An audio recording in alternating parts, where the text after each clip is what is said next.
నమస్కారం. నా పేరు గంజి ఈశ్వర్లింగం, ఫౌండర్ ఆఫ్ అమ్మ నేత్ర అవయవ శరీర దాన ప్రోత్సాహకుల సంఘం, హైదరాబాద్. ఎందరో మహానుభావులు, అందరికీ వందనాలు. స్వతంత్రం కోసం ఎందరో మహానుభావులు ప్రాణత్యాగం చేశారు. అందులో గాంధీజీ గారు ముఖ్యులు. ప్రేమ, అహింస, సత్యం, జీవహింస చేయకపోవటము, ఇది అక్షరాతను ప్రోత్సహించటము, ఇదంతా గాంధీజీ గారు చెప్పారు.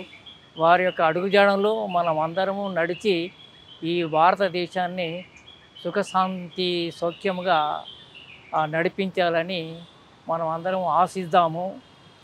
దీనికోసమే మనము ఈ యొక్క గాంధీజీ చేసిన గాంధీ మార్గం, గాంధీ సూత్రము, అహింస, ప్రేమ, పక్షుల యందు దయ, జాలి కలిగించేది విషయాన్ని మనము ప్రజలకు ఇస్తూ, వాటిని గాంధీ చెప్పిన ఆచరణని మనం ఆచరిస్తూ అమలు చేయాలని కోరుకుంటున్నారు.